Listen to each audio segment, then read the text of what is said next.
i nacionalizmit se vetëm i shqiptarëve, se serbët e malezezët vazhdimisht janë ndjekur e epitet të tjera, më në fund treguan edhe qëllimit kryesor të tyre.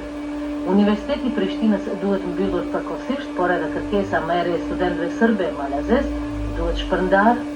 në universitet të Serbisë, prandaj ky institucion nuk është i nevojshëm dhe duhet mbyllur. Është thënë se sa e sa herë edhe në Universitetin e Prishtinës se këto sulme janë qëllimkëqija, që është e drejta nuk ka pasur reagime të dukura as nga udhëheqja e tij, as nga mbi 2000 profesorë të universitetit për këto dhe vinë pikërisht nga ato mjedise individ që nuk ja duan të mirën as këtij universiteti as Kosovës. Mirë po për fat të keq që esenca e këtyre sulmeve nuk u demaskua deri në fund. Të shkoj me radhë se Universiteti i Prishtinës nuk është vetëm i shqiptarëve, por i të gjitha kombeve dhe komisive të Kosovës, Serbisë dhe të vendit, tregon vetë struktura dhe numri studentëve dhe i mësimdhënësve që ndjekin ligjëratat, përkatësisht mbajnë mësimin këtu.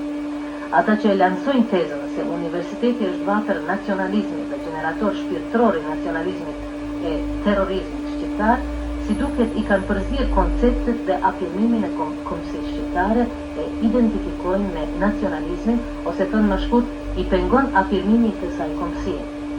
Teza tjetër e sulmit në Universitetit të serbëve e malezezëve vazhdimisht janë të përndjekur, nuk argumentohet me asnjë të dhënë konkrete.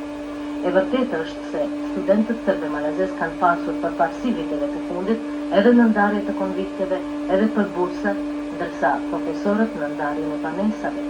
Ndërka që kërkesa për mbylljen e këtij universiteti as që ka nevojë të komentohet, por duhet theksuar.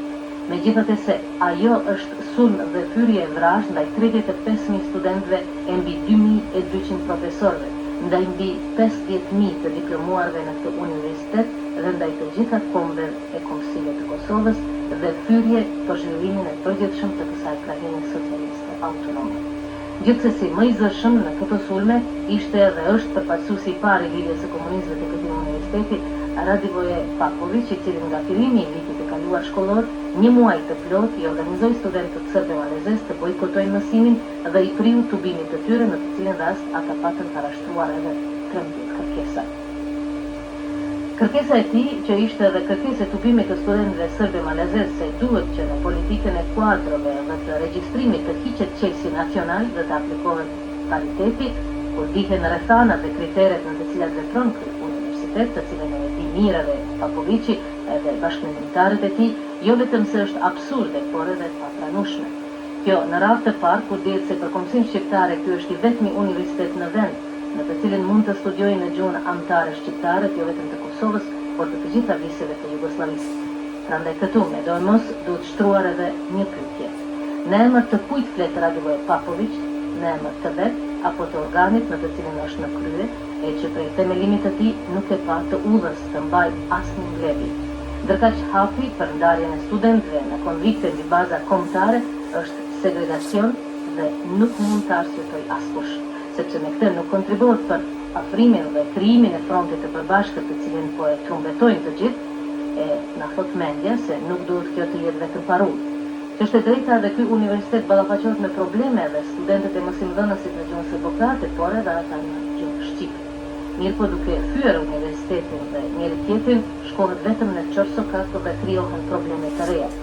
Është koha për një qasje reale të gjitha problemeve pa anuar, por duke respektuar njëri tjetrin të fillojë zgjidhja e problemeve të grumbulluara. Puna e parë dhe kryesore që duhet bërë tash në universitet është fillimi normal i mësimit. Këto theksime po i përfundoj me konstatimin e Slobodan Unkovićit, rektori në Universitetin e Beogradit, se kërkesa për mbylljen e Universitetit të Prishtinës nuk është akt